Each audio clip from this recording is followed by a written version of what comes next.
हमारे पास अब टर्म आई स्टॉक। स्टॉक वो गुड्स होती हैं which during the course of your production, your your manufacturing और योर सेलिंग, मतलब आपके पास बच जाती है। गुड्स रिमेन अनसोल्ड और goods unused in manufacturing of product as on a particular date. साल के आखिर में, मतलब like like in a financial year आपने मान लो 50,000 यूनिट्स बनाई, 50,000 यूनिट्स बनाई, उसमें से 45,000 यूनिट्स बिक गई, तो कितनी बची आपके पास? 5,000। क्या करोगे आप 5,000 का? फेंक दोगे? नहीं। लेकिन यूनाइटेड स्टेट्स ऑफ अमेरिका ऐसा करता है। आपको शायद मालूम नहीं, 1971 की जब वॉर हुई थी हमारे देश की पाकिस्तान के साथ, तो क्या हुआ था कि अ, हम लोगों ने 1962 में वॉर लड़ी थी चाइना के साथ, हार गए थे। 1965 में हमने वॉर लड़ी पाकिस्तान के साथ और ऑलमोस्ट विन विन पोजीशन में रहे, ठीक है, मतलब जीत ही गए थे एक तरह से। और फिर 1971, सोचिए आप, 62, 65, 71, एक वॉर जो होती है किसी कंट्री को कम से कम 20 साल पीछे ले जाती है economically. Our resources drain out. Legendary prime minister बने लाल बहादुर शास्त्री जी। तो उस समय पैसे की जरूरत थी और लड़ाई 1971 में तो खैर इंदिरा गांधी थी, 65 में थे लाल बहादुर शास्त्री। पैसा नहीं था जन देश के पास, तो उन्होंने क्या करा? उन्होंने बोला कि भाई देश को लड़ाई के लिए पैसे की जरूरत है। घर घर जाके उन्होंने क्या करना शुरू करा?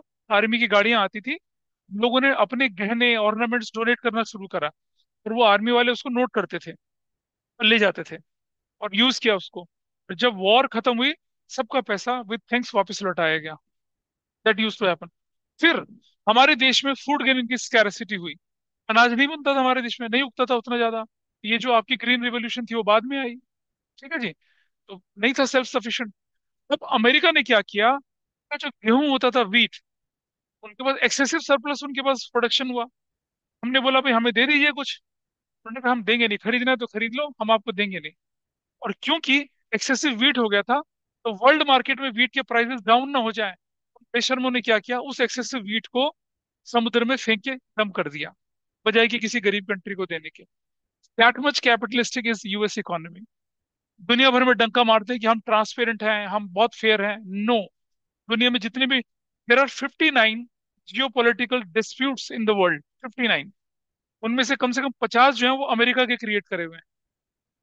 चाहे वो किसी देश में सिविल वॉर चल रही हो, कहीं कुछ भी चल रहा हो। Okay ji.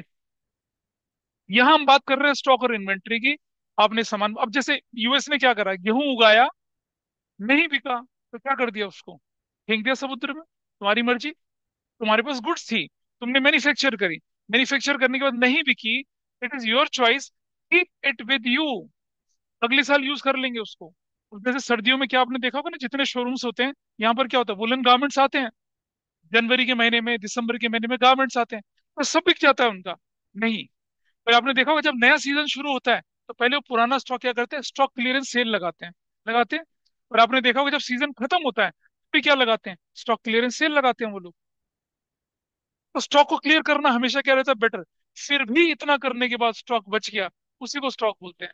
Goods manufactured, produce, not sold, क्या बोलते हैं उसको? स्टॉक।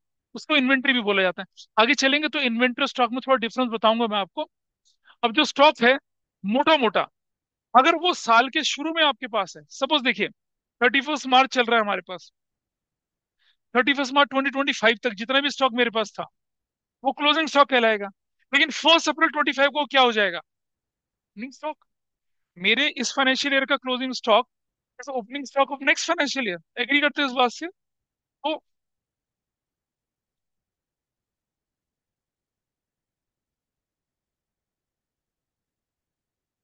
31, अच्छा गड़बड़ होती है। 31 मार्च 25 को अगर कोई स्टॉक है, तो उसको हम क्या बोलेंगे? उसको बोलेंगे हम लोग closing stock. That is closing stock. मान लो कितने का मेरे पास है, सपोज 1 लाख रुपीज का है, तो भाई यही क्लोजिंग स्टॉक जो है, 01/04/25 को क्या बन जाएगा? ओपनिंग स्टॉक बन जाएगा, opening stock. Is that okay? तो रिलेटिव टर्म है। कोई चीज जो इस साल ओपनिंग स्टॉक है, तो लास्ट ईयर क्या थी? वो क्लोजिंग स्टॉक थी। इस साल ओपनिंग बैलेंस है, तो पिछले साल क्या कहलाएगा? वो क्लोजिंग बैलेंस कहलाएगा। ठीक है जी। तो ये हमने स्टॉक की बात करी। ओपनिंग स्टॉक क्या बोला हमने? Beginning of the accounting year. Closing stock क्या बोला? Stock at hand at the end of the current accounting period. Stock को इस तरह से भी आप कर सकते हैं, स्टॉक और इन्वेंट्री ऑफ गुड्स, स्टॉक और इन्वेंट्री ऑफ रॉ मटेरियल, और वर्क इन प्रोग्रेस। अब इसे जरा समझते हैं। गारमेंट की मैन्युफैक्चरिंग अगर आप लोग कर रहे हैं, तो गारमेंट बनाने के लिए मैन्युफैक्चर कर रहे हैं, सेल नहीं बोल रहा, मैन्युफैक्चर कर रहे हैं। पैंट है, शर्ट होती है, टी शर्ट्स होती है, बरमूडा पजामे, आपने देखा होगा ना, दुनिया भर की पैंट्स वगैरह आप लोग पहनते हैं। अगर आप डेनिम ही लेना चाहें तो कैसे होगा? फ्लेक्सिबल डेनिम अलग से आएगा, बॉटम डेनिम अलग आएगा, स्ट्रेट फिट आएगा, स्लिम फिट आएगा, नैरो फिटिंग आएगी, दुनिया भर के तो बनते हैं। लेकिन कपड़ा तो वही डेनिम खरीदते हैं ना आप, उसको अलग अलग वेरिएंट में आप मैन्युफैक्चर करते हैं। ठीक है जी, कर लिया। तो अब जरा समझिए, फिर आपके पास रॉ कपड़ा पड़ा हुआ है, क्लोथिंग पड़ी हुई है आपके पास डेनिम की, तो वो क्या कहलाएगी आपकी? वो स्टॉक ऑफ क्या कहलाएगी आपकी? रॉ मटेरियल कहलाएगी। मेरे पास धागा पड़ा हुआ है, बटन पड़े हुए हैं मेरे पास, ठीक है, और मेरे पास कपड़ा पड़ा हुआ है, तो वो क्या कहलाएगा? वो स्टॉक ऑफ रॉ मटेरियल। साल के शुरू में आपने 5 लाख मीटर कपड़ा खरीदा, और आपने क्या कर दिया? 4,50,000 मीटर कपड़ा यूज कर लिया, 50,000 मीटर आपके पास कपड़ा बचा हुआ है। कोई दुकान में आपका सामान लेने के लिए आता है, और आप बोलते हैं मुझे सर पैंट चाहिए, शर्ट चाहिए, कहता है पैंट शर्ट तो नहीं है, कपड़ा ले लो। ऐसा थोड़ी होता है। आप गारमेंट बना के बेचते हैं, कपड़ा बेचने वाले थोड़ा ही हैं। तो ये क्या कहलाएगा आपके लिए? रॉ मटेरियल कहलाएगा। जो आपके पास अनस्टिच्ड सिर्फ कपड़ा पड़ा हुआ है, उसको क्या बोलेंगे आप? रॉ मटेरियल बोलेंगे। ठीक है जी। फिर क्या हुआ? 31 मार्च तक आपने कुछ पेंटें ऐसे बनाई थी जिनमें अभी लूप नहीं लगी है, जिनमें जिप नहीं लगी हुई है, जिनके नीचे से फोल्ड नहीं हो रखा, बटन नहीं लगे हुए हैं। क्या आप उसको मार्केट में बेच सकते हैं? नहीं बेच सकते। उसे बोलते हैं सेमी फिनिश्ड। क्या बोलते हैं उसको? Semi finished. तो क्या बोलते हैं उसको? वर्क इन प्रोग्रेस बोलते हैं। वो भी पड़ा रहता है। और कुछ ऐसे होते हैं जो बिल्कुल रेडी थे, जिनको आपने पैक कर लिया, और उसके बाद क्या करते हैं? रैक्स में रखे हुए हैं लेकिन वो बिके नहीं, उनको क्या बोलते हैं? Stock of inventory of goods बोला जाता है। इन्वेंट्री 3 तरह की होती है, एक फिनिश गुड्स, एक semi finished work in progress, और तीसरा क्या होता है आपके लिए? रॉ मटेरियल का। तो देखिए, अगर हम बोले स्टॉक या इन्वेंट्री की बात करें, इन्वेंट्री की बात करते हैं, तो 3 तरह की बनी आपके पास। एक को बोला हम लोगों ने क्या? फिनिश गुड्स, फिनिश्ड गुड्स बोला उनको। एक को बोला सेमी फिनिश्ड। सेमी फिनिश का दूसरा नाम होता है WIP। WIP का दूसरा नाम होता है वर्क इन प्रोग्रेस। आपने देखा होगा ना, सड़क बनती है तो लिखा रहता है वर्क इन प्रोग्रेस। ये वर्क इन प्रोग्रेस नहीं है, आपकी फैक्ट्री में आपका सामान अभी बना नहीं है, और ये क्या होता है? Stock of raw material. ये 3 तरह का आपके पास बनता है, जो हमने यहाँ डिस्कस किया आपके साथ। ट्रेड रिसीवर्स पिछली क्लास में डिस्कस करे थे हम लोगों ने, अभी डिस्कस नहीं करेंगे। डेटर के बारे में हमने डिस्कस कर लिया था, बिल्स रिसीवेबल डिस्कस कर लिया था, ट्रेड पेबल्स ये भी डिस्कस किए थे, क्रेडिटर बिल्स पेबल के बारे में भी बात हुई थी हमारी। कॉस्ट, कॉस्ट के बारे में बात करते हैं, ठीक है। अच्छा, आप में से कभी कोई किसी स्टेशनरी शॉप में गया कुछ सामान खरीदने के लिए? कोई गया कभी? जाता है कोई? कौन जाता है? Okay fine. आप जाके दुकानदार से क्या बोलते हैं अगर आपको एक पेन चाहिए तो क्या बोलते हैं? भैया पेन दे दीजिए, एक पेन दे दीजिए। फिर जब आप पेन दे दीजिए तो फिर क्या पूछते हैं कि इसकी कॉस्ट कितनी है ना? यही तो बोलते हैं ना, भैया हाउ मच इट कॉस्ट।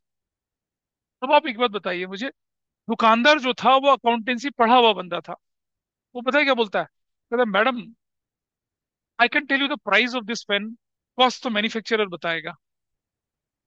फिर गलत बोला उसने क्या? इज ही रॉन्ग और करेक्ट? दुकानदार कहता है ma'am I can tell you, yes sir I can tell you the price of this pen, how much it will price, how much I am going to offer it to you. Cost तो कौन बचाएगा? Cost कौन बताएगा? Manufacturer बताएगा। कैसे? मेरे पास एक pen है, इस पर मैक्सिमम रिटेल प्राइस 50 रुपए लिखा हुआ है। अभी 50 रुपए का पेन कैसे होता है जरा देखिए। ये इस तरह से होता है, देखिए।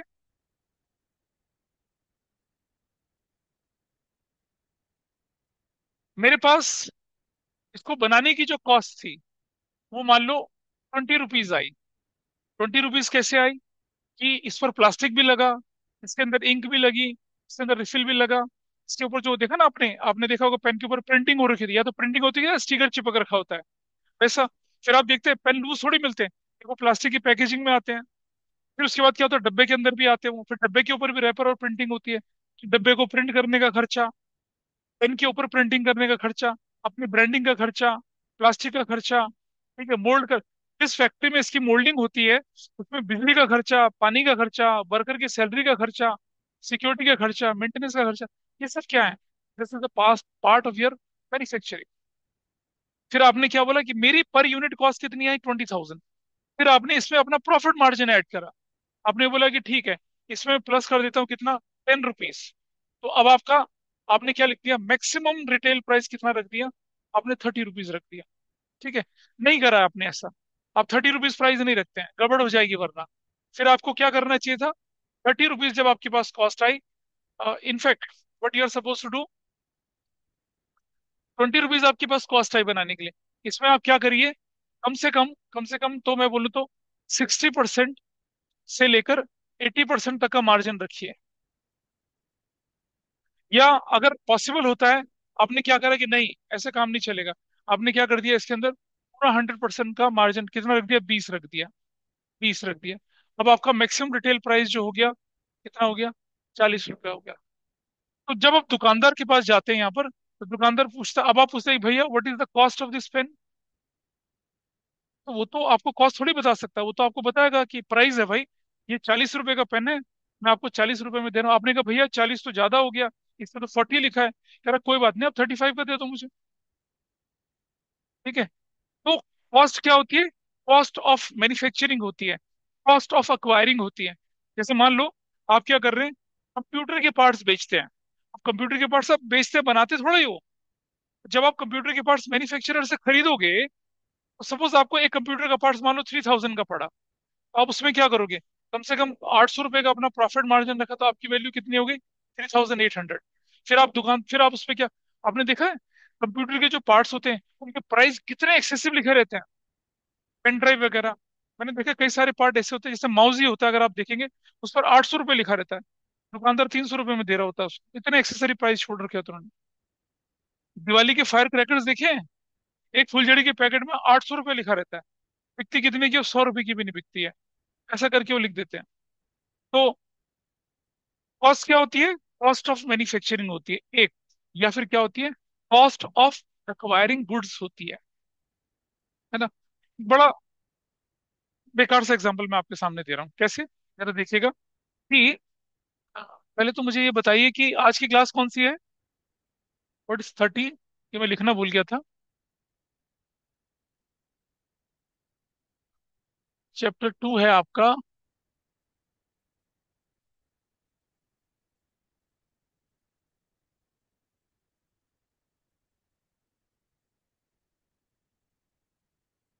सी है ना, ऐसा करके तो आप देख रहे हैं, यहाँ चलिए देखिए, ये बोल रहे हैं आपसे, it is an amount of expenditure incurred और attributable to a specific article, product और एक्टिविटी, इसे आप कॉस्ट बोलते हैं, इसे आप कॉस्ट बोलते हैं। चलिए, अब आप मुझे बताएंगे, मैं जो आपके सामने एग्जांपल दे रहा हूँ उसमें आप मुझे बताएंगे कि कॉस्ट क्या होगी, ठीक है। तुम्हारी फेवरेट एक्ट्रेस कौन है भाई, बता, बोलना, ये झूठा आदमी देख ले। ये पीछे वाला बच्चा, आपकी फेवरेट एक्ट्रेस कौन है भाई, मेरी थोड़ा ही भाई, अपनी बता। दिन रात सपने लेते हो और अब बताते हो शर्मा रहे हो। आ, अच्छा ठीक है, ठीक है, ठीक है, ठीक है। और इधर आपकी फेवरेट एक्ट्रेस, वो चंकी पांडे की बेटी ना आजकल एक, हाँ, हाँ, अनन्या भट्ट नहीं, अनन्या पांडे। अच्छा ठीक है। अच्छा, आपकी, हाँ, श्रद्धा कपूर, ठीक है जी, हाँ, वो स्त्री 2 देख लिया तो ज्यादा cover गया। आपकी बताइए। अच्छा, शादी का प्रपोजल नहीं दे रहा, मुस्कर, अबे फेवरेट एक्ट्रेस बता भाई, झूठा आदमी, बता भाई। हाँ जी, ये कह रहा है मैं कैसे बोलूं सर, कैसे बोलूं, गुदगुदी होती है पेट में अगर नाम लेता हूँ तो। बताओ भाई साहब आप, हाँ लेबर, ठीक है, चलो। अरे ठीक है भाई, ठीक है, तुम लोगों से नहीं पूछ रहा, अभी रुक जाओ, तुम्हारी बारी आएगी, अकाउंटिंग क्वेश्चन में आएगी तुम लोगों की बारी। तो देखिए, अब इन इन भाई साहब की जो क्या बोला तुमने, आलिया भट्ट बोला ना? हाँ ठीक है। आलिया भट्ट ना सर्दियों में इधर दिल्ली में शूटिंग करने के लिए आती हैं। और आपने तो गाना सुना होगा ना, दिल्ली की सर्दी लग जाती है, मैम को सर्दी लग जाती है, नाक बहने लग जाती है। एक रुमाल उन्होंने लिया, नाक साफ करके उसको फेंक दिया। स्पॉट बॉयज जानते हैं कौन होते हैं स्पॉट बॉयज? नहीं पता? और जो लाइटिंग कर रहे होते हैं, जो मशीन को इधर उधर कर रहे होते हैं, कैमरा जब घूम रहा था उसको ऐसे स्पॉट बॉयज अलग अलग तरह के काम करते हैं, ठीक है। और ब्रेक ब्रेक में चाय पानी भी पिलाते हैं एक्ट्रेस को। उसने वो रुमाल उठाया, प्रेस करा, ठीक है, पता चल गया, ठीक है। क्या नाम है आपका? दक्ष। अब दक्ष को पता चला कि आलिया भट्ट का रुमाल यहाँ इधर जेएनयू के पास कहीं शूटिंग हो रही है, वहां पर मिल रहा है। ये कहता, भागा भागा जाता है, आलिया भट्ट का रुमाल भाई किसके पास है, किसके पास है?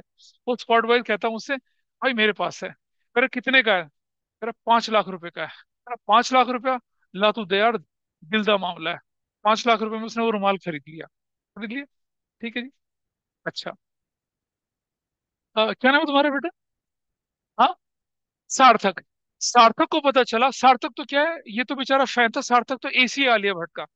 इसको पता चलता आलिया भट्ट का रुमाल था 5 लाख रुपए का, और किसके पास पड़ा? दक्ष के पास का था। कहता ब्रो सुना है तेरे पास आलिया का रुमाल है? ये कहता हाँ है। अरे कितने का बेचेगा? कहा, बेचेगा। अरे तू प्राइस बोल, प्राइस। इसने कह दिया 15 लाख रुपए। अरे 15 नहीं, 20 लाख लेके आ रहा हूँ, दे रुमाल। वो रुमाल उठाया और उसने फ्रेम करा लिया था तब तक। ये उसने 20 लाख में खरीद लिया, ठीक है जी। अच्छा, पड़ोसी क्या नाम है आपका? हाँ, कनव। कनव तो भाई मतलब कहते ब्रह्मांड का सबसे बड़ा आलिया भट्ट का फैन था। इसे पता चला, और तुम्हारा नाम क्या है? सार्थक के पास उसके पता चला रुमाल है। ये सार्थक के पास आगे कहता है, ब्रो आलिया भट्ट का रुमाल है तेरे पास? कहता हाँ है। कहता दे दे बस मुझे। कहता ऐसे कैसे दे देंगे, for everything you have to pay price. कह रहा तू प्राइस बोल, प्राइस कितना चाहिए तुझे? उसने कहा 50 लाख रुपए। कहता अभी दिया, खरीद लिया 50 लाख रुपए में। Now understand. और आपको मुझे बताना है कि वो जो पहला बंदा था, क्या नाम है तुम्हारा? दक्ष ने जो वो रुमाल खरीदा 5 लाख रुपए में, ठीक है, और वो रुमाल क्या 5 रुपए का भी नहीं था? नाक साफ हुई थी, धोए में नहीं था उसने, प्रेस करके और इसको खरीद लिया उसने। तो इसको खरीदते समय प्रॉफिट हुआ या लॉस हुआ? बताइए, ऑनलाइन में भी बोल सकते हैं आप लोग, क्या हुआ? बोलो, कितने का लॉस हुआ? 5 रुपए का रुमाल था, ₹5 का रुमाल कितने में खरीद लिया इसने? 5 लाख में खरीद लिया। कौन थे भाई साहब ये महापुरुष? दक्ष थे, ठीक है जी, दक्ष। चलो जी, उसके बाद यही 5 लाख रुपए का रुमाल जो था, ये कितने में बिक गया? 15 लाख में। कौन थे महापुरुष ये, नाम बताओ? हाँ, सार्थक थे, बहुत बढ़िया। ठीक, इतने में तो तेरे मम्मी पापा तीर्थ यात्रा कराते। अल्ले भट्ट का रुमाल खरीद लिया तूने, ठीक है। उसके बाद क्या हुआ? 15 लाख का जो रुमाल था, ये कितने में बिका? 50 लाख में। कौन थे ये महापुरुष, नाम बताओ? कनव थे, कनव थे, इन्होंने खरीद लिया इसको, ठीक है। चलिए जरा देखते हैं, 5 रुपए का रुमाल कितने में बिक चुका है? फाइनली 50 लाख रुपीज में बिक चुका है। मुझे बताइए, दक्ष को इस रुमाल को खरीदते में फायदा हुआ या नुकसान हुआ? नुकसान कितने का? कितने का नुकसान हुआ? ऑनलाइन में भी बोल सकते हैं कितने का नुकसान हुआ।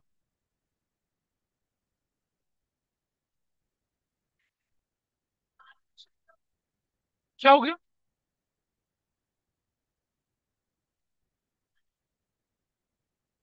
मैं क्या पूछ रहा हूँ इस पॉइंट ऑफ टाइम में बताना मुझे यार, बाकी की बात बाद में बोलना, तुम पहले बताओ। 4,99,995 रुपीज का क्या हो गया? लॉस हो गया, ठीक है। You guys are absolutely wrong, पहले समझिए। चलो, यह तो गलत हो गया, आगे बढ़ते हैं भाई। ये जो सार्थक है, ये सार्थक, इसको इस रुमाल के खरीदने में फायदा हुआ या नुकसान हुआ? सार्थक बता।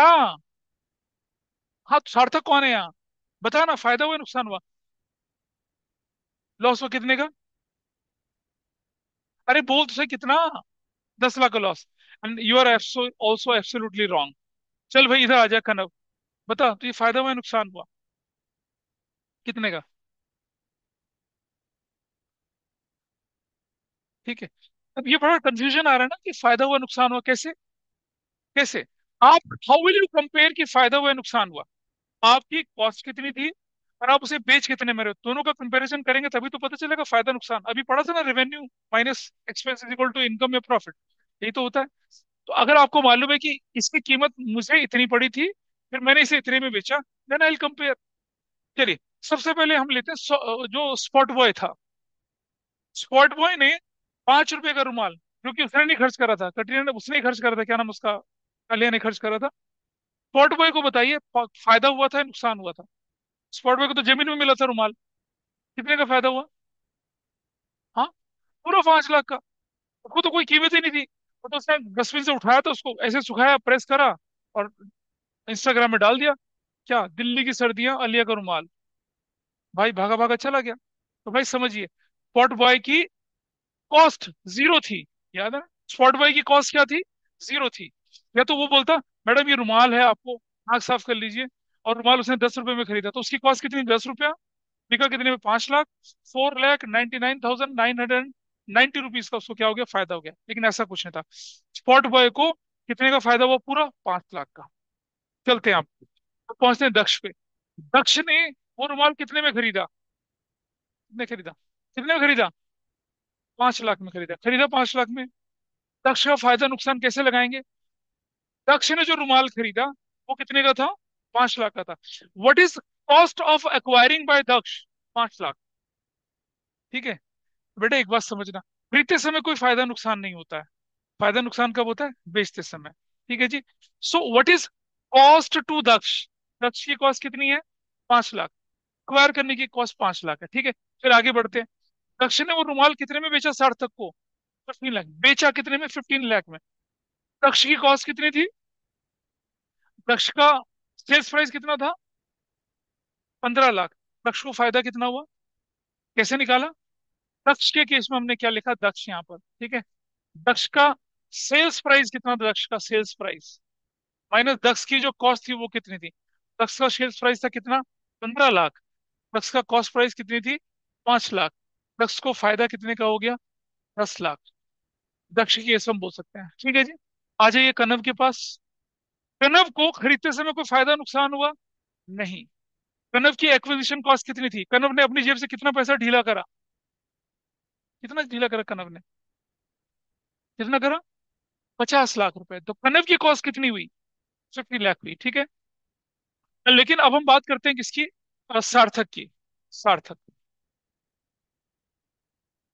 सार्थक ने बेचा कितने में उसको? सार्थक ने कितने में बेचा? नहीं, हमने शायद कुछ गड़बड़ कर दी। सार्थक का तो कहानी ठीक है। सार्थक ने कितने में बेचा? 50 लाख में बेचा। सार्थक में खरीदा कितने में था? 15 लाख रुपए में। तो सार्थक को फायदा कितने का हो गया? 35 लाख का हो गया। तो अब मैं आपको बताना चाह रहा हूँ कि जो कॉस्ट होती है ना, ये एक रिलेटिव टर्म होती है।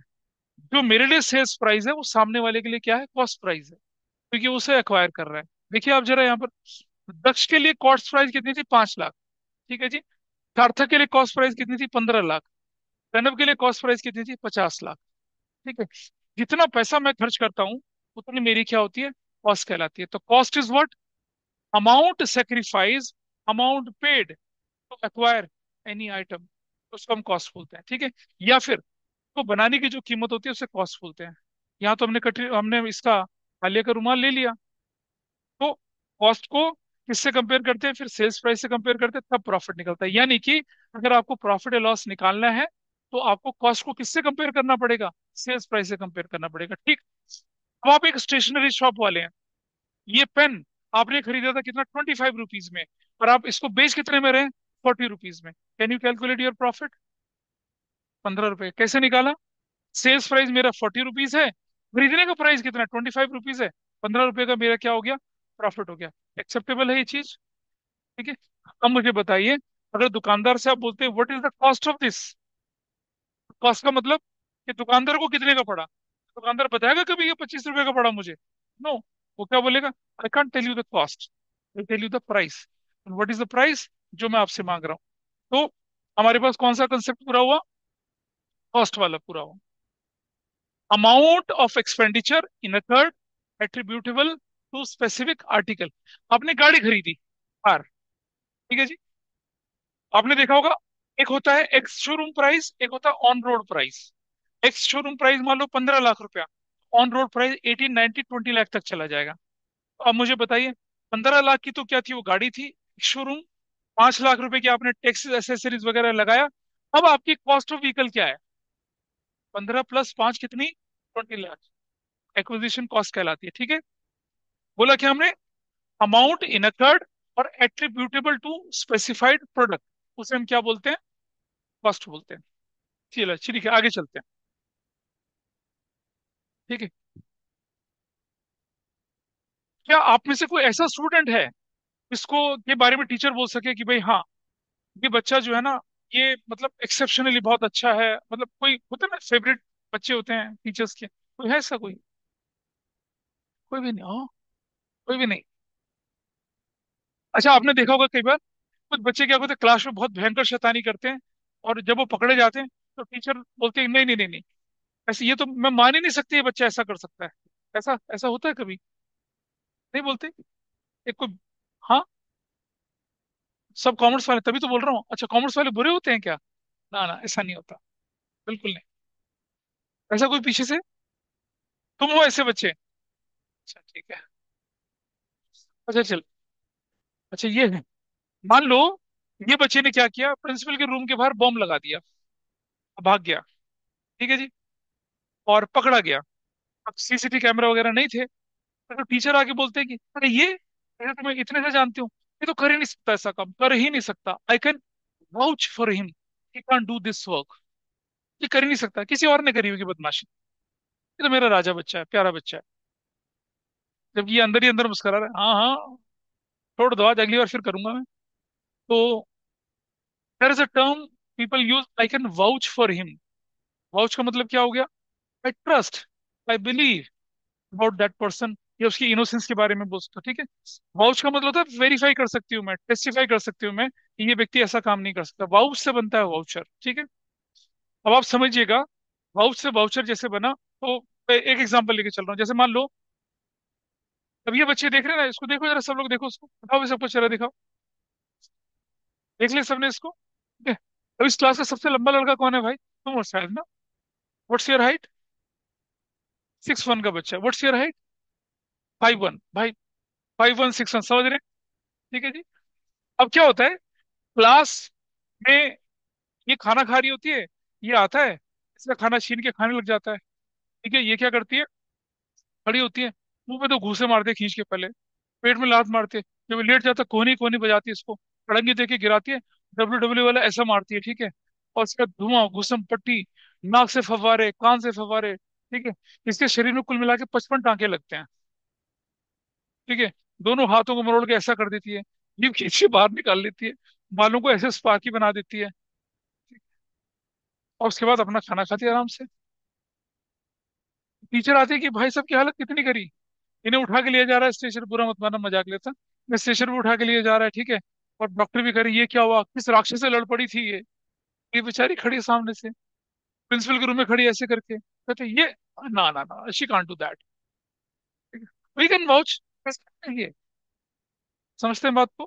तो ऐसी कोई घटना अगर हो जाती है, तो हम, यकीन करना मुश्किल है कि इतने छोटे से बच्चे ने इतनी भयंकर मरम्मत इसकी कर डाली, है ना। ये, वो जो कोरियन ड्रामा होता है उसमें ऐसा होता है, अक्सर देखा होगा आप लोगों ने, देखो, दुबली पतली सी नायिका अंधेरे में गुंडों को पीट रही होती है, मेरे घर में बहुत देख रहे होते हैं ना, दिख रहा होता है क्या मजाक चल रहा होता है ये, ठीक है।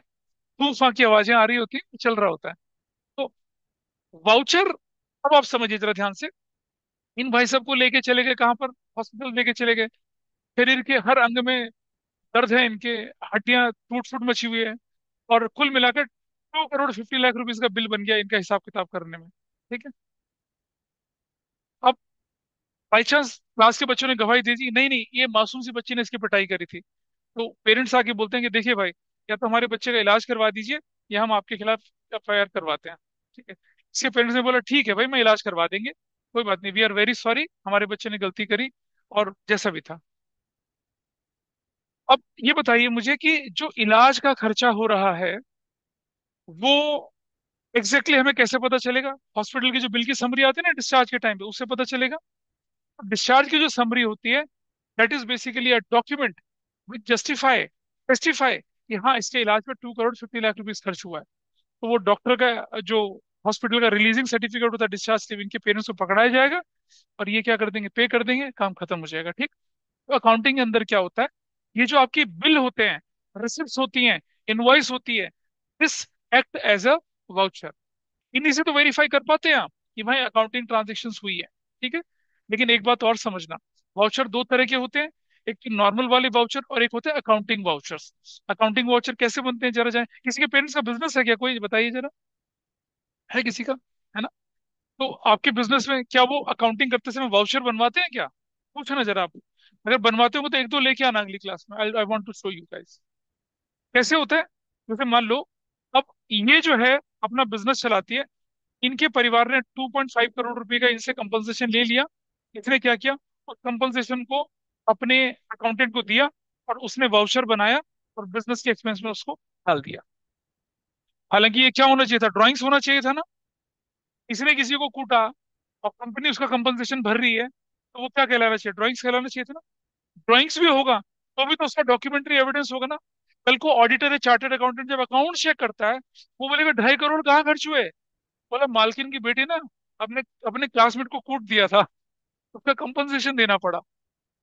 कह रहा कहाँ क्या कंपनसेशन दिखाओ तो जरा। और जरा इनकी भाई साहब की हॉस्पिटल की मोटी फाइल, मोटा बिल, वो देख रहा था, वो देखेगा, वेरीफाई करेगा, पता लगाएगा, अप्रूव करेगा। Even if it is drawing, that has to be approved by chartered accountant और योर ऑडिटर। तो ये जो वाउचर है क्या है, it's an evidence of business transactions.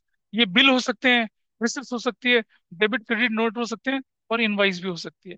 इस पर एक चैप्टर है पूरा का पूरा अलग, हम बाद में पढ़ेंगे। ठीक है, और आगे चलते हैं। आ जाइए, ये बढ़िया चीज है भाई। ये है आपका डिस्काउंट।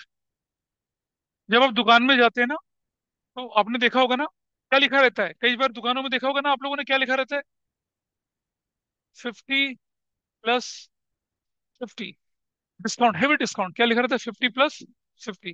ठीक है। ये भाई साहब, ये चले गए डीएलएफ मॉल ऑफ इंडिया में, और इन्होंने देखा पूरे मॉल ऑफ इंडिया में क्या लिख रखा है, 50 + 50 का क्या कर रखा है, ऑफ दे रखा है हर आइटम पे 50। या छोड़िए, उधर है कोई बिग बाजार टाइप की जगह है क्या डीएलएफ में, नीचे बेसमेंट में कुछ है क्या, क्या है? बड़ा सा, एक बड़ा सा स्टोर होता है ना, वहां लिखा था 50 + 50 ऑफ। ये भाई साहब चले गए, नोएडा के सारे ट्रक बुलवा लिए। लोगों को लगा कोई शेख आ गए हैं दुबई के शेख खरीदने के लिए, पूरा का पूरा बिग बाजार टाइप का खाली करवा लिया। ये भी भरो, ये भी भरो, ये भी भरो, ये भी भरो।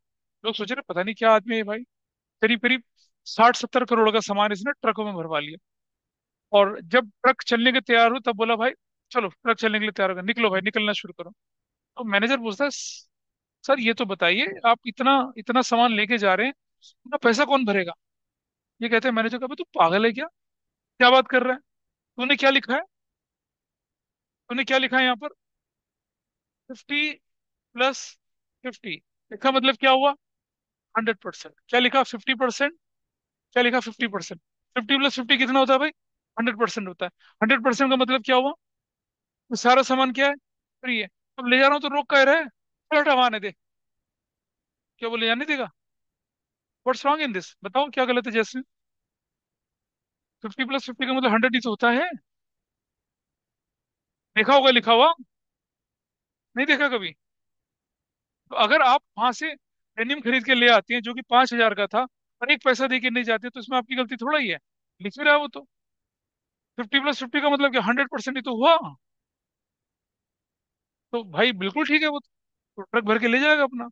पीछे वाले लग रहा है कि क्या मजाक कर रहे हो मास्टर, बताओ। हाँ हाँ, बोलो बोलो। और सोच छोड़ दो तुम, लिखा हुआ है। अरे भाई देखो, सीधी सी बात है, आपके सामने क्या लिखा हुआ है, आपके सामने लिखा हुआ है हैवी डिस्काउंट, हैवी डिस्काउंट। और क्या लिख रहा है, 50% + 50%, ये हैवी डिस्काउंट लिखा हुआ है, ऐसा बड़ा बड़ा पर्चा लगा हुआ है। तो 50 + 50 100 तो हुआ ना, व्हाट्स रॉन्ग इन दिस, बोलिए। हम्म ये जो आपको दिख रहा है ना, ये तुम्हें लग रहा है कि दुकान वाले पगलेट होंगे क्या, फ्री में बेचेंगे सामान? एक आइटम अगर 1,000 रुपए का था, तो कैसे कैलकुलेट करेंगे? 1,000 माइनस 50% ऑफ 1,000, कैसे लिखा जाएगा? 1,000 माइनस 500, क्या वैल्यू निकल गई? 500 वैल्यू निकल आई। अब इस 500 वाली वैल्यू पे माइनस माइनस करेंगे 50% ऑफ 500, तो क्या हो जाएगा? 500 माइनस 250, वैल्यू कितनी होगी? 250। यानी कि जो चीज 1,000 की थी, वो कितने में बेची? 250 पे। यानी इफेक्टिव डिस्काउंट कितना हुआ? 25%। भाई साहब क्या करेंगे? तो इनकी कुटाई शुरू। ये तो दुबई के शेख बन गए थे। तो ऐसा नहीं करना कभी भी। 50 + 50% हो गया, ट्रॉली भर के लिए आए। नहीं, 50 + 50 का मतलब होता है इफेक्टिव 75%। तो डिस्काउंट का क्या मतलब है बताइए? यहाँ पर क्या लिखा देखिए। It is a reduction in the price of goods और from the amount to be paid by customer by an enterprise. Discount allowed में बी ट्रेड डिस्काउंट और कैश डिस्काउंट। ठीक है। अच्छा, आपने देखा होगा कभी लिखा रहता है कि यहाँ गुड्स होलसेल और रिटेल में बेची जाती है। What does it mean? Can anybody tell me the difference? Goods are sold at wholesale price, goods are sold at retail price. क्या होता होगा वो? जैसे एसके ड्राई फ्रूट्स, हमारे यहाँ पर ड्राई फ्रूट्स होलसेल और रिटेल के भाव में बेचे जाते हैं, ऐसा उसने बोर्ड लगा रखा है। बताइए। So when you will gate wholesale price, when you will gate retail price, बताओ तो जरा मुझे, बोलिए। हाँ, आपने बोला कि मुझे 1 किलो बादाम चाहिए, तो वो क्या करेगा? होलसेल प्राइस थोड़ी लगाएगा। आपने बोला मुझे 100 किलो बादाम चाहिए, आपने बोला मुझे 500 किलो बादाम चाहिए, तो क्या रेट लगेगा? होलसेल का रेट लगेगा। ठीक है जी। लेकिन अगर आप बोलते हैं मुझे 10 किलो 5 किलो चाहिए, वो कहेगा नहीं भैया, जो रेट चलता है दिल्ली में है ना कोंडली बाजार, वहां चले जाइए, आप देखिए, वहाँ होलसेल में भी आपको प्राइस मिल जाएगा और रिटेल में भी मिल जाएगा। If you want to buy for household, तो आपको वैसा देंगे। लेकिन अगर आप बोलेंगे नहीं, मुझे 100 किलो 200 किलो 500 किलो चाहिए, then they will offer you wholesale price. तो ट्रेड डिस्काउंट क्या होता है? Allowed on the value of goods sold. ये ट्रेड डिस्काउंट कब मिलता है आपको? जब आप चीजें क्या खरीदते हैं? बड़े वॉल्यूम में खरीदते हैं। It is a reduction in the price by the seller on the purchase of goods when they buy goods at a certain quantity और वैल्यू। अगर आप 5 लाख तक का सामान हमारे पास से खरीदेंगे, तो हम आपको कौन सा प्राइस चार्ज करेंगे? होलसेल प्राइस चार्ज करेंगे। लेकिन अगर आप 5 लाख से नीचे का सामान खरीदेंगे, तो हम क्या चार्ज करेंगे आपसे? रिटेल प्राइस चार्ज करेंगे। अगर आप 500 किलो खरीदेंगे हमसे, मिनिमम क्वांटिटी 500 किलो, तब हम आपको क्या लगाएंगे? होलसेल प्राइस लगाएंगे। लेकिन अगर आप 499 यूनिट खरीदेंगे, तो हम क्या लगाएंगे? रिटेल प्राइस लगाएंगे। तो आप अगर सर्टेन क्वांटिटी या सर्टेन वैल्यू पे सामान खरीदेंगे, you are eligible for what? Trade discount. और कैश डिस्काउंट तो नाम ही बता रहा है। ठीक है, कैसे? आपने किसी से सामान खरीदा, जैसे मान लो प्रॉपर्टी की डील चल रही है, सामने वाला बोलता है कि भाई 2 करोड़ 50 लाख रुपीज है मेरी प्रॉपर्टी का प्राइस। हमने कहा ठीक है, मैं तुझे 2 करोड़ 20 लाख कैश दूंगा। बोल, डील करता है। और जब कैश मिल रहा होता है पूरा पैसा, प्राइस क्या हो जाता है? घट जाता है। आपने बोला, जैसे मतलब सामने वाले से सामान खरीद रहे हैं आप, आपने बोला 1 लाख यूनिट खरीद रहा हूँ भाई तुझसे मैं। ठीक है, तो उसने कहा बिल्कुल 1 लाख यूनिट आपको होलसेल प्राइस मिलेगा। कह अगर सारा पैसा कैश दे दूं तो? कहता आप एडिशनल 5% डिस्काउंट दे देते हैं लोग, ऑफर हो जाता है। Got it? तो कैश डिस्काउंट कब मिलेगा भाई आपको? कब मिलेगा? Reduction in the amount payable या receivable due to timely payment. Time से पहले या टाइम पे अगर आप पेमेंट कर देंगे, तो आपको सामने वाला क्या कर सकता है? कैश डिस्काउंट दे सकता है। ठीक है जी। तो कैश डिस्काउंट कब मिलेगा आपको? When you are paying, settling your amount in cash, then you will get cash discount. ठीक है, हो गया यहाँ पर? थोड़ा आगे चले। हाँ, रिबेट आ गया, एक और चीज, बड़ा फेमिलियर सी चीज है और बड़ा सिनोनिम्स की तरह यूज होता है।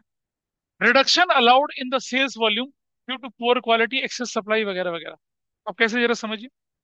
तुमने किसी को, किसी बंदे ने तुमसे बोला कि भाई मुझे सामान 1 लाख यूनिट भिजवा दीजिए, हमने भिजवा दी।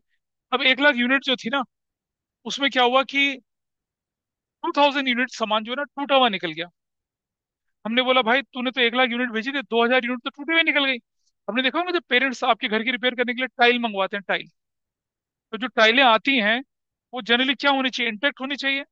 जब टाइल आपके घर में डिलीवरी, आपने बोला 20 पेटी, पेटी मतलब बैग्स होते हैं, 20 पेटी टाइल हमारे यहाँ भिजवा देना, और आपने देखा कि उसमें से 2 पेटी तो टूट हुई निकल गई, देखिए जब आप उतारे थे आपने देख लिया, आपने क्या कर दिया, वो वापस भिजवा दिया। आपके पास जो बिल आया वो 20 पेटी का आया, लेकिन आपने पेमेंट कितनी पेटी की करी, 18 की करी ना, तो वो जो 2 पेटी का लेस हुआ वो रिबेट कहलाएगा। ठीक है। अच्छा, या फिर मान लिया जाए आपने 20 पेटी मंगवाया था, सामने वाले आदमी ने 22 पेटी पहुंचा दिया आपके पास, और वो आपका सामान आया करोल बाग से। आपने कहा भाई हमने तो 20 ही मंगवाया था, आपने 2 पेटी क्यों एक्स्ट्रा दे दिया, भाई वापस ले जाओ। नहीं वापस नहीं रहा, रख लो, रख लो, हम नहीं रख, रख लीजिए। तो आपको तो 2 पेटी एक्स्ट्रा मिल गई ना। और पता है, one of my student he is living in Germany, और शायद अमेजन वहां पर भी चलता है। अब जर्मनी की ना जोग्राफिकल डायमेंशन बड़ी बड़ी है, डेंसिटी पॉपुलेशन नहीं है, तो अमेजन से कोई सामान मंगाया और वो गलत ऑर्डर आ गया, तो अमेजन वापस ही नहीं लेता, रखो तुम ही। क्यों? और डिलीवरी के बाद वापस लेने का खर्चा इतना लगेगा जितना उसका नहीं बनेगा। तो कई सारे आइटम ऐसे होते हैं, कहते हैं मैं मंगाता हूँ सर, और अक्सर गलत दे देते हो, क्योंकि मैं ऑर्डर अंग्रेजी में करता हूँ, वो जर्मन में ट्रांसलेट करते हैं और उल्टे पुल्टे ऑर्डर आ जाते हैं। मेरे पास इतनी चीजें पड़ी हुई हैं, वो वापस ही नहीं ले जाते, क्योंकि वापस ले जाएंगे तो क्या होगा, वो एक्स्ट्रा कॉस्ट लगेगी। वो कहते हैं छोड़ो यार, सेक्रीफाइस करो इसको। तो क्या लिखा हम लोगों ने यहाँ पर, reduction allowed in the sales value due to poor quality या एक्सेस सप्लाई, उसको क्या बोलते हैं, रिडक्शन। ये कोई खुश होके नहीं देता है, या आपने सामान भेजा और सामान की क्वालिटी अच्छी नहीं निकली, आपने बोला था कि 1 यूनिट के मैं 100 रुपए दूंगा, लेकिन क्वालिटी खराब निकली। ठीक है, अब सामने वाला कह वो बोला आपने, भाई तेरा सामान खराब है वापस ले जा, कह रहा सर वापस मत ले जाइए प्लीज, मेरा नुकसान हो जाएगा। हमने कहा लेकिन तेरी क्वालिटी तो 100 रुपए वाली है ही नहीं। अरे तो फिर अब कितना है? हमने कहा हम तुझे तो 80 रुपीज देंगे। बिल तो बन के हमारे पास कितना आया था, 1,000 यूनिट, 100 रुपए के हिसाब से 1 लाख का बिल बन के आया था। अब वो बंदा कितने में तैयार हो गया, 80 में, तो how much you have to pay, 80,000। इतने का कमी हुई 20,000 की। Is it a trade discount, is it a cash discount? ना, क्या कहलाएगा ये, रिबेट। क्योंकि क्वालिटी अच्छी नहीं थी, इसलिए आपके प्राइस क्या हो गए, डाउन चले गए। तो देखिए क्या लिखा है, allowed by a seller after the goods have been sold, stating differently, rebate is offered and allowed on sales completed in the past. It is allowed for the reason other than which is trade discount or cash discount. कोई भी reduction cash discount या trade discount के अलावा अगर हो जाएगा तो क्या बोलेंगे उसको, रिबेट बोलेंगे। ठीक। तो जब हम जनरल एंट्रीज करेंगे ना, रिबेट वाला और उस पार्ट को भी लेके चलेंगे। ये बैड डेट्स किसको बोलते हैं भाई, हमने किसी को सामान बेचा 50,000 का, उसने कहा ठीक है 3 महीने बाद हम आपको पेमेंट करेंगे 50,000 की। 3 महीना जब आता है, हमने कहा भाई पेमेंट का क्या हुआ, कह रहा सर मेरे पास एक पैसा नहीं है, मैं आपको कुछ नहीं दे सकता। हमने कहा 2 महीने बाद दे, तो कहता जी सर देना ही नहीं है, अब तो है ही नहीं, जो करना कर लीजिए। One of my friend is sick, तो उसके पापा तो जो थे ना, ही वॉज फ्रॉम, एंड उसके फादर ना गोरखा रेजिमेंट में थे, सिख इन गोरखा रेजिमेंट समहाउ। फिर वो रिटायर हुए, इंडियन ओवरसीज बैंक बैंक में लग गए, तो बैंक से भी उनकी पेंशन आती थी, गोरखा रेजिमेंट से भी आती थी। तो he was a rich person, Laxmi Nagar में रहते थे दिल्ली में। अच्छा, अब कुछ उनके कम्युनिटी के गुरुद्वारे के लोग थे, तो उनमें से कुछ लोगों के ट्रांसपोर्ट के बिजनेस थे, किसी ने 10 लाख लिया, किसी ने 5 लाख लिया, किसी ने 20 लाख लिया। बाबूजी पैसा मेरी कमजोरी है, and he was a generous person, तो उसने सबको उधार दिया, देता चला गया। ठीक है जी। अब ऑल ऑफ अ सडन मेरे दोस्त के फादर जो थे, अंकल, वो एक्सपायर हो गए। अच्छा, उन्होंने अपनी डायरी में लिख रखा था कि इस ट्रांसपोर्टर को मैंने इतना दिया, इसको मैंने इतना दिया, इसको इतना दिया। ठीक है। जो ईमानदार लोग थे वो तो क्या है, उनके पास है कि देखो बाबूजी ने हमें इतना पैसा दिया था, ये ले भाई, अ, रख ले। तो इंद्रजीत उसका नाम था, इंद्रजीत बेटा रख ले, ये रख ले, रख ले। ट्रांसपोर्टर जो था उसको उन्होंने 20 लाख रुपए दे रखा था, and it was a story, मैं बताऊं आपसे, कम से कम 2001 या 2002 की बात होगी। 20 लाख रुपए, ये उसके पास गए, बोले भाई साहब, राजीव, पैसा थोड़ा, भाषा मुझे नहीं आती सीखी, बोले, वो बोले कि पैसा वैसा था। कह रहा भाई तू है कौन, कह रहा जी मैं उनका बेटा हूँ। कह रहा भाई तुझे तो पैसा दूंगा नहीं, पैसा तो मैं उन्हीं को दूंगा। कह रहा है वो तो है ही नहीं इस दुनिया में। फिर ये बोल पड़ा मेरे दोस्त कि अगर पैसा कहता उनको देना होगा तो फिर आपको उनके पास ही जाना पड़ेगा। कह रहा अच्छा तू मुझे मारेगा, फिर अब तो तू मुझे मार ले, तू मार ले, गोली मार दे मेरे, मैं तुझे पैसे दूंगा ही नहीं। बड़ी परेशानी। फिर इसने बोला कि भाई ऐसे पैसे वैसे फंस गए। मैंने कहा चलो ठीक है। सो उस समय पर मैं थोड़ा सा बिल्ड अच्छा होता था मेरा, मेरे भाई वो भी पहलवान टाइप के हैं, तीन भाई और हम चारों चले गए उसके पास। तो आके बोलता, ए तू बाउंसर लेके आया, बाउंसर लेके आया तू पैसे लेने के लिए, बाउंसर लेके आया। देखा ऐसा नहीं सरदार जी, पैसा वापस कर दो, ये तो आपको गलत बनता है। कहता भाई काट डालो यहीं पर ही, मार डाले, बस एक पैसा नहीं दूंगा मैं किसी का।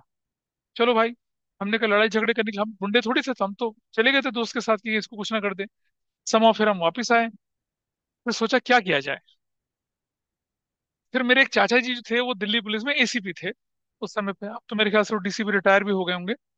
हमने कहा चाचा जी कुछ उपाय बताइए। कह रहे कुछ नहीं, थानेदार का नाम बता क्या है। मैंने पता करा। कह रहे जाओ मिल लेना, बोला सर ने भेजा था। हम थानेदार के पास चले गए। उसने कहा देखो, वैसे तो हमारा काम वसूली करना नहीं है, पर क्योंकि सर ने आपको बोला है, वो उनका जूनियर रह चुका था उनके साथ, he was in crime branch. Crime branch जो होती है वो थोड़े एलिट फोर्सेस समझ लो उसमें थे। उसने कहा ठीक है सरदार जी, ऐसा 20 लाख है, 5 लाख मेरा है, बाकी तुम्हारा होगा, हो जाएगा। ठीक है जी। भाई एक हफ्ते में 15 लाख रुपए वो आके कह रहा ये लो जी आपका पूरा का पूरा पैसा है। कुछ करना ही नहीं पड़ा, वसूल लिया पैसा, हो गया। अच्छा ये बताइए, how much amount we are suppose to recover from that person? 20 lakh. अब हमें मिला कितना एक्चुअल में? 15 लाख ना। तो out of 20 how much is recoverable? 15 lakh is recoverable. तो 5 लाख हमारा रिकवरेबल नहीं हुआ। रिकवर तो हो गया था लेकिन किसी ने रख लिया उसे, इस वाले ने रख लिया। तो हमारे लिए तो इरिकवरेबल ही हुआ ना। तो वही पैसा जो आपका रिकवरेबल था और जो रिकवर नहीं हो पाया, उसे हम क्या बोलते हैं? बैड डेट बोलते हैं उसको। क्या बोलते हैं? Bad debt. बैड डेट इसलिए बोल रहे हैं कि in future there is no chance that we can recover that money. अब जैसे जसवीर सोच में पड़ गई है, इसने अपने किसी दोस्त को 1,000 रुपये उधार दे दिया होगा। अभी 3 महीनों से बोल रहे भाई दे दे दे दे दे दे, कहता जैस्मिन भूल जा इसे, you should forget about it. ठीक है। कई सारे दोस्त ऐसे भी होते हैं, पैसा ले लेते हैं और वो वापस भी नहीं करते। तो क्या बोलेंगे अब? बैड डेट ही तो बोलेंगे उनको। तो अकाउंटिंग के टर्म में बैड डेट किसे बोला जाता है? इट इज एन अमाउंट, क्या है ये अमाउंट है, that is return of because it has become irrecoverable, it is a loss to the business. और कहाँ जाएगा फिर? ये प्रॉफिट एंड लॉस अकाउंट के अंदर जाता है। क्या बोला जाता है इसे? Bad debt. बैलेंस शीट तो आप जानते हैं किसे बोलते हैं? बोलिए। बैड डेट और एनपीए। हाँ, ये लड़का समय से आगे की बातें करता है, देखिए। किसी बैंक के लिए बैंक लोन जो उसने अपने कस्टमर को दे रखा है वो क्या है? क्या है जानते हैं? उसे कहते हैं कमाऊ पूत। क्या होता है कमाऊ पूत? अरे भाई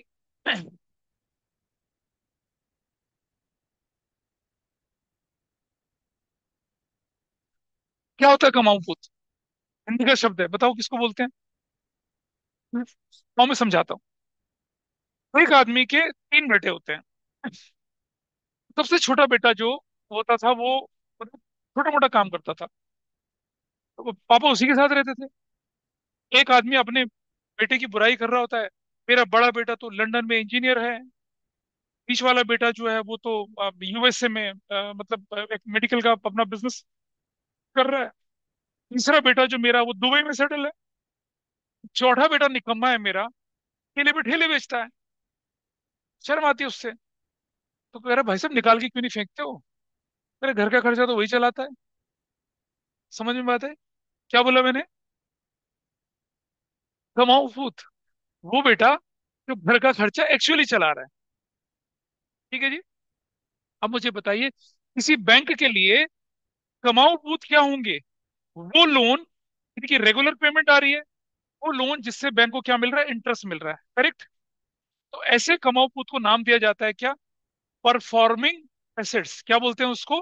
परफॉर्मिंग एसेट्स। परफॉर्मिंग एसेट्स सिर्फ लोन्स जिनकी रिकवरी भी हो रही है, जिन पर इंटरेस्ट भी आ रहा है, डिफॉल्ट नहीं हो रहे हैं। और कुछ ऐसे लोन भी होते हैं जिनकी क्या होती है? रिकवरी नहीं होती है, जिन्हें बोला जाता है नॉन परफॉर्मिंग एसेट्स। आप उन्हें अपनी बैलेंस शीट में रखा हुआ है इस उम्मीद पर कि 10 2 साल 3 साल 4 साल 5 साल के बाद पैसा आएगा, लेकिन नहीं मिलता। फिर बैंक क्या करता है? मिनिस्ट्री ऑफ फाइनेंस को प्रपोजल भेजता है कि 20 साल से ये लोन रिकवरेबल नहीं है, हम इस लोन को क्या करें? With special permission of ministry of finance, तब उस लोन को क्या कर दिया जाता है, राइट ऑफ कर दिया जाता है। तब बनता है वो बैड डेट। जो एनपीए है ना, इसका मतलब अभी भी उम्मीद है कि ये रिकवर होगा। नॉन परफॉर्मिंग एसेट्स बैंकिंग के टर्म में बोलते हैं उसको। ठीक है जी। लेकिन जब वो एनपीए एनपीए नहीं रहता, अब उसे हम बैलेंस शीट से निकाल रहे हैं, हटा रहे हैं, तो उसे क्या बोलते हैं हम लोग, अब वो बैड डेट होता है, रिकवरी नहीं है। अब सरकार ने बोल दिया खत्म करो इसे, राइट ऑफ करो, लॉस में डाल दो इसे अपने, उसे एनपीए बोलते हैं। तो बहुत सारे पॉलिटिशियंस, बहुत सारे जो बिजनेसमैन होते हैं, ये नेक्सस बनाकर बैंकों से लोन लेते हैं, फिर वो एनपीए बन जाता है, फिर उसे राइट ऑफ कर देते हैं। ये होता है एनपीए। तो तुमने कंसेप्ट पूछा, वो चीज होती है ये। ठीक है जी। मतलब कोई लोन जो कमाऊ पूत नहीं रहा, जो लोन रिकवरेबल नहीं है, इस उम्मीद में कि मिलेगा, आपने बैलेंस शीट में रख दिया, किस नाम से जाना जाएगा, नॉन परफॉर्मिंग एसेट्स के नाम से जाना जाएगा। और जब रिकवरी खत्म हो जाएगी, फिर क्या बोलेंगे उसको, बैड डेट बोल दिया जाएगा उसको, बैड डेट। बुक वैल्यू क्या होती है भाई, जिस वैल्यू पर आप अपनी बुक्स ऑफ अकाउंट्स में किसी एसेट्स को दिखाते हैं, उसे क्या बोलते हैं, बुक वैल्यू। और बुक्स ऑफ अकाउंट्स क्या होते हैं, books in which accounting transactions are recorded, या ट्रांसफर या पोस्ट कर दी जाती हैं। ठीक है। और कॉस्ट ऑफ गुड्स सोल्ड के बारे में मैं बाद में बताऊंगा आपको। डेबिट आपको मालूम है, ये एक ध्यान से रखना, ये जो टर्म थी debit, Lucas Luka Pacioli Italy, father of accounting, ने 1494 में डेवलप करी थी। इसका नाम था डिबेयर, मतलब ओ, इसका मतलब, और इसकी शॉर्ट फॉर्म है डी आर। डेबिट की जगह DEBIT होता है, लेकिन हम शॉर्ट DR यूज करते हैं, इसीलिए यूज करते हैं क्योंकि इसका लैटिन मतलब। ठीक है जी। डेबिट। और इसी तरह से क्रेडिट क्या होता है, ये भी क्या एक अकाउंटिंग टर्म्स होती है। इसका इटालियन मतलब है क्रेडियर, तो इंटरेस्ट, इसको क्या करा जाता है, CR बोल के लिखा जाता है। डेबिट और क्रेडिट को TR और CR की फॉर्म में हम लोग डिस्कस करते हैं, ऐसा करके। ठीक है। और बाकी का फिर हम अगली क्लास में डिस्कस करेंगे, ठीक। So we are binding it up today. Next class में I give you third chapter के नोट्स। और जिसको भी अकाउंटिंग इक्वेशन पढ़ना होगा तो मुझे एक बार बताना, पढ़ना चाहोगे अगली क्लास में। ठीक है। So after the class I take accounting equation with you. ठीक है। या फिर ट्यूसडे थर्सडे सैटरडे के दिन अगर आप 6 बजे आ सकते हैं तो मैं तब लेके चलूंगा, या फिर इसी दिन कर लें, वीकेंड। अब तुम लोगों ने मुझे बोला नहीं, I am winding up the class right now, ठीक है। ओके, रिद्धि एंड वीरेन, रुक जाइए।